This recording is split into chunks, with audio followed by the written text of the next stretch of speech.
자기 예수 곁에 사람들 두 번째 시간이죠. 주일 오전 예배 첫 번째, 오늘은 두 번째인데요. 오늘은 평소와 좀 다르게 설교하려고 몇 가지를 준비했습니다. 그래서 여러분 좋은 마음으로 일단 보셔야 되고 또 잘 보시고 은혜를 같이 나눌 수 있으면 좋겠습니다. 오늘은 설교를 혼자 하는 게 아니고요, 여러 사람하고 같이 하려고 손님을 모시게 됐습니다. 우리 교회 오하나 그리고 중동부 섬기는 우리 정지수 전사님 잠깐 앞으로 모시겠습니다. 박수 한번 해주시죠.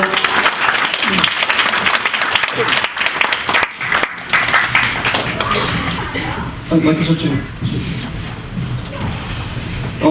오늘은 일방적으로 제가 얘기하는 게 아니고 이게 토크쇼. 여러분 편안한 마음으로 보시고 이렇게 무슨 얘기하려고 하는구나 그냥 이해만 하시면 되겠어요. 첫 번째 손님 우리 교회 유일한 미혼 우리 정재수 전사님 이렇게 모셨는데요. 2015년에 결혼 계획이 있는지 우리 한번 들어봐야 되겠죠? 결혼 계획이 있는지 한번 얘기해 주세요. 네, 제 마음은 당장 오늘이라도 하고 싶지만 아직 해야 할 일도 있고 준비해야 할 것들이 많이 남아있어서 내년에는 아직 계획이 없습니다. 네. 2015년에는 결혼 계획이 없답니다. 우리 자매들 꿈 깨시고. 그래서 내년에 결혼 안 하지만 이상형은 있지 않을까요? 저 기회를 줄 테니까 우리 성도님들 앞에서 이상형 한번 얘기하시면 혹시 또 이렇게 소개해 줄지 모르니까 이상형 한번 얘기해 주세요. 네, 얘기하겠습니다. 잘 들어주시고 찾아봐 주시면 감사하겠습니다. 제 이상형 참 겸손한데요. 얼굴도 좀 예뻤으면 좋겠고 몸매도 조금 좋았으면 좋겠고 네, 또 좀 착했으면 좋겠고 다정했으면 좋겠고 또 겸손했으면 좋겠고 또 아침밥은 매일 먹어야 되니까 아침밥 정도 저는 이것도 겸손한 거 아닙니까? 그러니까 얼굴 예쁜 글래머를 찾는 거예요. 그리고 기도도 열심히 하고 네. 아침밥도 먹어야 되고 네. 국도 끓여야 되고 결혼하기 힘들 것 같아요.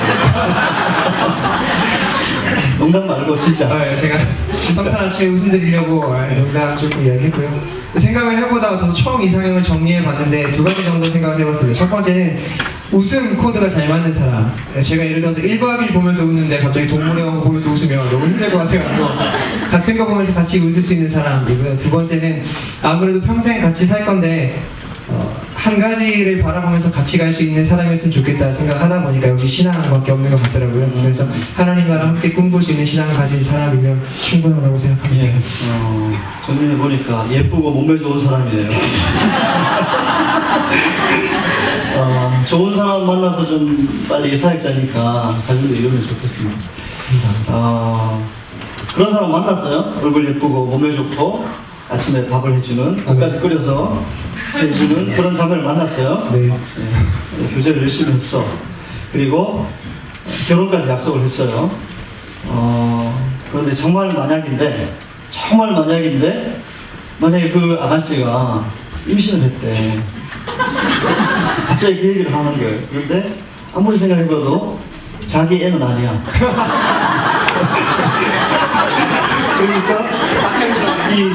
그러니까 내가 만약에 정말 이렇게 얘기를 가정을 하는데 그러면 심정이 어떻게 해야 될까요? 미리 대비를 좀 해야 되니까. 너무 한 번도 상상도 안 해보고 싶어가지고 굉장히 당혹스러운데 아마 사랑하는 사람이니까 자초지종을 물어보긴 할 것 같은데 요즘 말로 멘붕을 피할 수 없을 것 같아요. 배신감도 클 것 같고 또 성경적으로 볼 때 낙태라는 것에 대해서 반대하는 입장이니까 심각하게 고려해볼 만큼 심각한 문제인 것 같고요. 근데 아마 헤어지게 되지 않을까 싶습니다. 네, 그죠. 네. 요즘 멘붕에 빠지겠죠, 그죠? 내 애도 아니고 일단. 그러니까 네. 거기에다가 이제 아침 드라마. 그러니까 우리가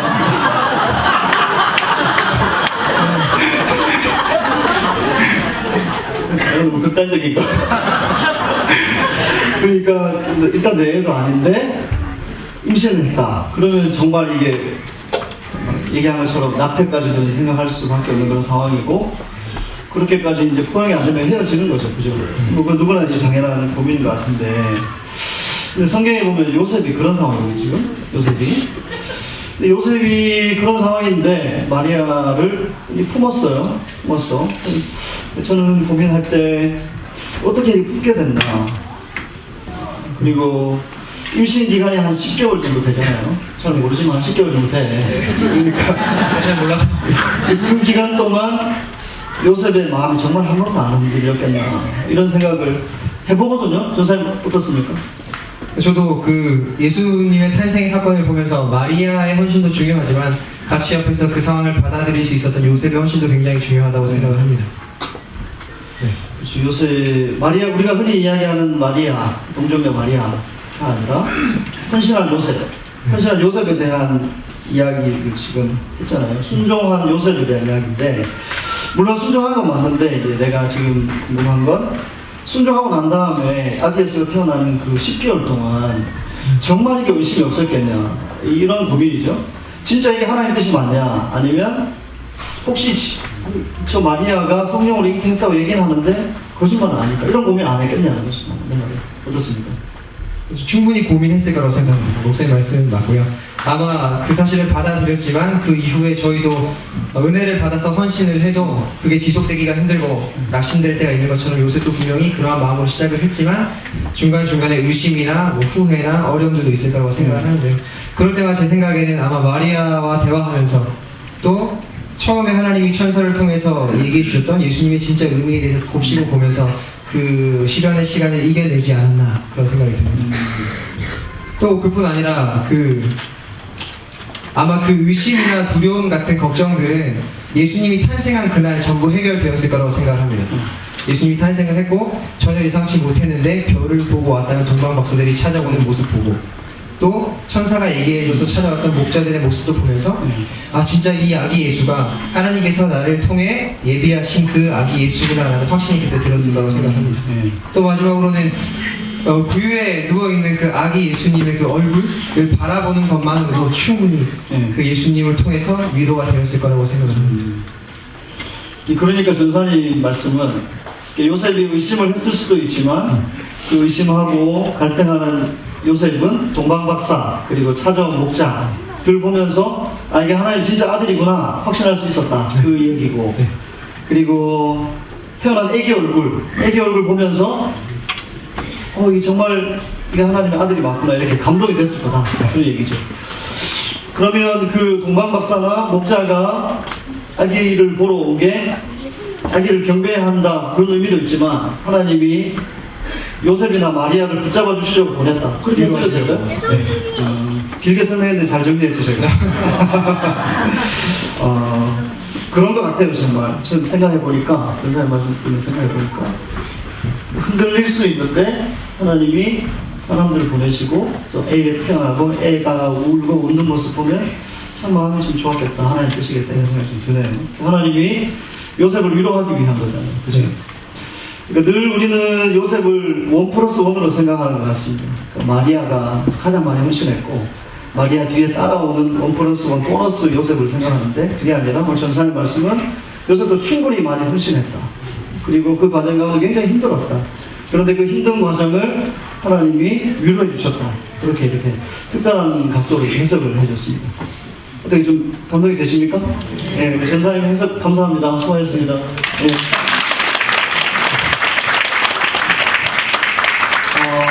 두 번째 손님도 있는데요. 여러분들이 다 예상하는 그 사람입니다. 우리 초등부 또 청년부 담당하는 이동호 전사님 잠깐 모시겠습니다.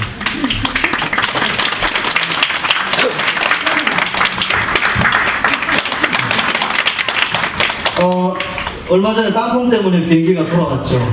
그리고 사무장도 내리고 그리고 우리나라 위신이 좀 많이 떨어졌는데 땅콩 얘기를 꺼낸 이유는 이동훈 전사님이 땅콩을 좋아하기 때문입니다. 저는 그 땅콩 회항이라고 이렇게 얘기하는데 땅콩 회항 그 보도를 보면서 그 사건을 저지른 그 40대 젊은 여성 도대체 저분은 뭘 배웠나 이런 생각이 사실 좀 들었어요. 그래서 도대체 어떻게 배웠길래 저러나 이런 생각이 좀 들었는데 전사님 땅콩을 좋아하는 전사님 어떻게 땅콩 회항 생각해봤습니까? 저는 뉴스나 이런 거 보면서, 이런 문제가, 그리고 그분의 어떤 태도나 이런 것들이 좀 인성교육의 문제가 아닌가라는 생각이 좀 들었습니다. 자기가 마음만 먹으면, 다른 사람을 짓밟거나 아니면 무릎 꿇릴 수도 있고 아니면 뭐 비행기를 되돌리거나 이렇게 할 수도 있고 또 자기 잘못했는 것들에 대해서 그냥 이제 뭐 돈으로 다른 사람 그런 것도 숨길 수도 있고 아니면 또 시간이 지나면 그런 것들이 그냥 또 다른 사람의 시선이나 이런 것들이 사그라질 수 있지 않나 이렇게 생각하는 그 사람들의 인성의 문제라고 생각합니다. 근데 그 인성의 문제가 그냥 자신이 태어나면서부터 가진 것이 아니라 부모님들이 그렇게 교육을 하거나 아니면 그렇게 가르쳤지 않나 저는 그렇게 결국은 그렇게 사고를 친 게 인성 문제다, 인성교육 문제다. 그게 부모 탓이다. 그런 거죠. 그러니까 인성교육이 뭔가 문제가 있다. 저도 그렇게 생각하는데, 우리 성도님들 같이 좀 생각해 보시고, 그럼 인성교육 누가 하느냐, 사실. 이게 교육기관이 하느냐, 가정이 하느냐, 이거거든요. 혹시 전사님 뭐 가정과 관련된 뭐 통계나 데이터 좀 있습니까? 예, 목사님이 그렇게 질문하실 줄 알고 제가 준비를 했습니다. 한국 당정원재단과 연세대 사회발전연구소가 조사한 2014년도 한국 행복지수 국제비교연구에 따르면 우리나라 어린이 청소년 행복지수가 OECD 44개국 중에 6년째 꼴찌라고 합니다. 그래서 최근 5년간 초중고생들이 2.74일 그러니까 사흘에 한 명씩 자살을 하고 자살 원인 1위가 이제 가정 문제가 가장 많다고 합니다. 어떻게 알고 다 준비를 했지? 우리나라 어린이와 청소년 행복지수가 세계 꼴찌입니다. OECD는 그나마 좀 괜찮은 나라들이 경제를 어떻게 해보자고 하는 단체인데 거기에 6년째 꼴찌고 사흘에 한 명꼴로 자살하고 있대요. 초등학생, 중학생, 고등학생. 근데 그 원인이 가정 문제다. 지금 그 이야기를 하는 거거든요.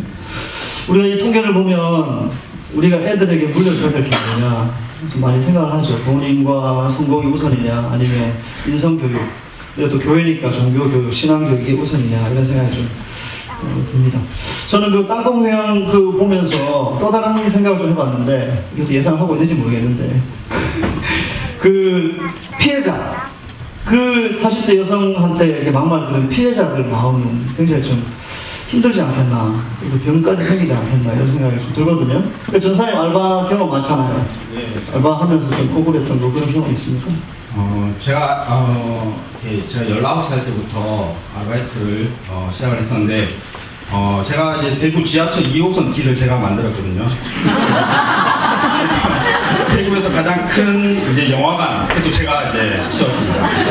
제가 했는데, 근데 뭐 그런 일들을 하면서 제가 이제 좀 힘들었던, 그러니까 처음으로 아르바이트를 하면서 좀 스트레스를 받았던 것이 무엇이냐면, 이제 수능 시험을 치고 이제 패스트푸드점, 이제 햄버거 가게 아르바이트를 했었는데, 그때 최저임금이 1,600원이었습니다. 1,600원. 그러니까 뭐, 2015년도 기준으로 하면 오늘 뉴스를 앞에서 찾아보니까 5,580원이더라고요. 2015년은 5,580원인데 저는 이제 그때 1,600원이었고 하루 열심히 일하고 그리고 뭐 이렇게 한 달 해서 하면 받는 월급은 거의 20만 원 조금 넘는 수준밖에 되지 않았습니다. 뭐 하루에 5-6시간씩 막 이렇게 일하고도 그렇게 받았는데 그때 이제 가게 정산을 하고 뭐 계산을 하고 난 후에 보니까 500원이 모자라더라고요. 500원.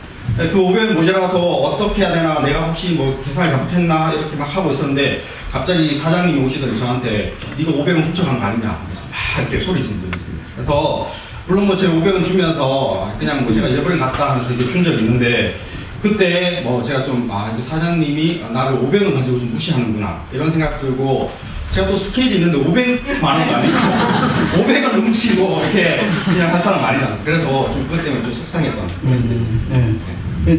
그 500원 훔쳐간 게 아니냐 의심을 받았는데 근데 그 500원은 그냥 내 돈 내면 되는 건데 내 돈 내고 난 다음에 속이 많이 상했을 거 아니에요. 네, 그렇죠. 그걸 어떻게 해결했어요, 그걸? 네, 속이 많이 상해서 같이 이제 일하는 사람들과 함께 모여서 같이 사장을 높였습니다.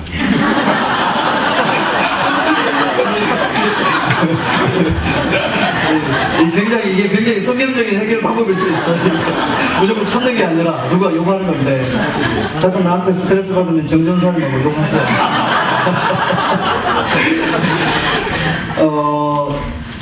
뭔가 스트레스를 받으면 이렇게 흔히 하는 말로 뒷담화를 한다고 그러잖아요. 뒷담화를 하는 게 사람이 사는 살길 중에 하나일 수도 있다 이런 생각이 드는데 목장에 보면 목자들이 등장하거든요. 네, 목자들도 아마 이렇게 스트레스 받는 오늘날의 노동자하고 비슷하지 않겠나 저는 그런 생각을 좀 하고 있는데 전사님 그렇게 생각하고 있죠? 예, 저도 그래서 예수님 당시에 목자란 직업은 3D 업종에 좀 분류된 직업이었습니다. 그리고 중동지방의 밤 기온은 매우 낮았기 때문에 추운 들판에서나 아니면 그곳에서 양을 지킨다는 것은 좀 불편한 일입니다. 그래서 그들이 모여서 했던 일은 그 자신을 함부로 대했던 사람들 저처럼 욕도 하고 또 가난하게 살아야 하는 자신의 신세를 좀 한탄하기도 하고 아무리 애써도 부자가 되지 못한다는 그 환경을 생각하면서 마음이 좀 서글펐을 것 같다는 생각이 듭니다. 좀 서글펐겠죠. 그게 혹시 요즘 전도사님 마음 아닙니까? 좀 요즘에 생각합니다. 충분히 그럴 수 있을 것 같아요. 우리 성도님들도 한번 생각해 보시죠. 양떼를 치는 목자는 우리가 아주 목가적인 그림을 그리면서 이게 예수님이 또 목자셨기 때문에 괜찮은 직업이라 생각하지만 그 당시에는 이게 3D 업종 중에 하나로 굉장히 천대받은 직업이거든요.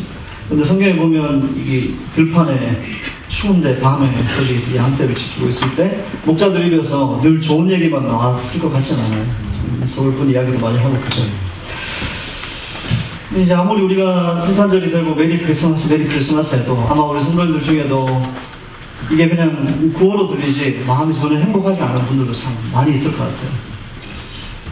그런데 이 목자들을 대하는 하나님의 모습을 보면서 저는 좀 감동을 받았습니다.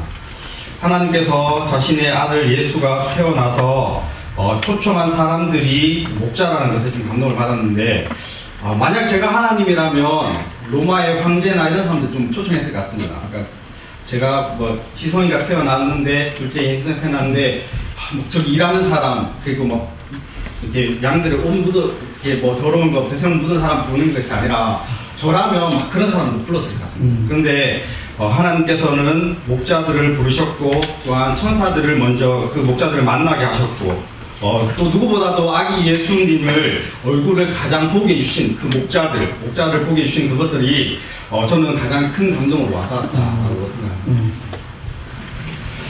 그러면서 저는 목자들이 그 아기 예수님을 만나러 가면서 찬송가 115장을 불렀지 않나라고 저는 그렇게 생각합니다. 찬송가 115장. 네. 기쁘다 보지 오셨네. 예, 기쁘다 보지 오셨네. 그죠? 그러니까 목자들의 마음을 이해해 주시고 유명한 사람을 초청하신 게 아니라 그 소외받는 목자들에게 천사를 보내주셨고 그 목자가 아기 예수 얼굴을 보도록 해주셨다. 그게 이제 영광스럽다. 그래서 찬송가 115장 네. 기쁘다 보지 오셨네 그 찬송을 불렀습니다. 충분히 공감이 되네요. 그죠? 찬송가 115장. 그런데 저는 이제 그 목자들이 이제 갈 때는 기쁘다 보지 오셨네 이렇게 찬양을 불렀고 또 돌아오면서는 또 다른 찬양을 또 불렀을 것 같다라는 생각이 듭니다. 찬송가 305장. 305장 좀 불렀을 것 305장? 같다. 돌아올 때? 네. 가서는 115장, 네. 돌아올 때는 305장. 네. 305장은 뭔지 아십니까? 나 같은 죄인 살리시. 좀 분위기 안 맞는데 잘못 생각한 거 아니에요? 근데 아무도 나를 사랑해주지 않을 때 그때 하나님께서 나를 부르셨구나. 아기 예수를 만나게 해주셨구나. 그런 그 하나님의 큰 사랑이 그냥 감격해서 저는 나 같은 사람 불러주시는 그 하나님께 감사하면서 근데 다 나를 관심 안 가져주는데 관심 가져주시고 예수를 보게 한 그 하나님의 은혜에 감사하면서 돌아올 때는 나 같은 죄인 살리신 그 은혜 놀라워 그걸 불렀다. 충분히 공감이 되는 성경 보는 눈이 굉장히 많이 열릴 것 같아. 감동이 되네요 정말. 목사님 그런데 그러면 제가 이제 한번 이야기를 하려고 하는데 목사님 예전에 제가 이제 15년 전에 목사님을 처음 만났었고 제가 이제 그때 19살이었고 벌써 15년이 지났는데 지금 보니까 흰머리가 많이 그때는 군대 전역하고 이렇게 해서 흰머리가 없었는데 좀 많이 늙은 것 같아요.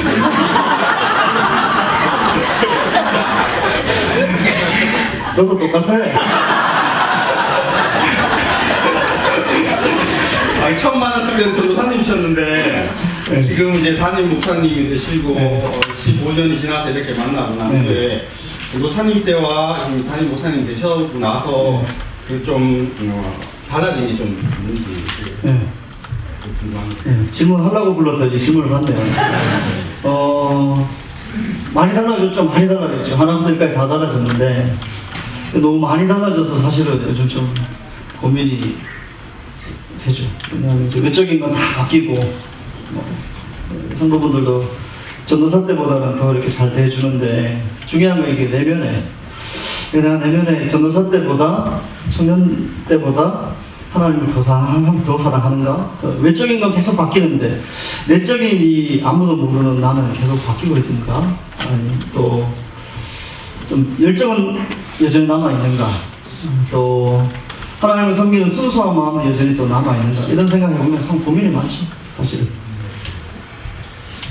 저는 오늘 예배 준비하면서 아기 예수를 보며 기뻐했던 그 성경의 안나, 그 안나에 대해서 좀 많은 생각을 했습니다.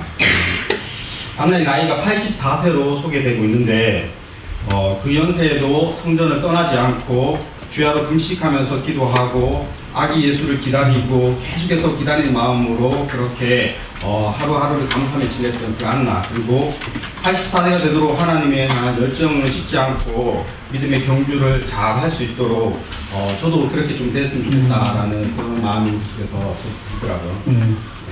그러니까 안나는 우리가 그냥 저도 성경 볼 때는 84세구나 이렇게 결혼하자마자 7년 만에 혼자 됐죠. 7년 만에 혼자 되고 또 남은 인생 굉장히 한 80년 가까이 힘들게 사신 힘들게 사신 어느 한 연로하신 분이시구나 이렇게 단순히 생각하는데, 전사님 그 설명 들어보면 84세는 됐으나 열정이 식지 않았다. 그죠? 순수함이 식지 않고. 그러니 이제 마음을 조금 넘긴 제가 열정 얘기하고 순수함 얘기하는 게 너무 부끄러우시고, 나도 84세까지 식지 않는 열정과 또 순수함으로 신앙생활 해야 되겠구나 이런 생각이 좀 드네요. 오늘 특별한 관점으로 안나 해석해 주셔서 고맙습니다. 수고하셨습니다.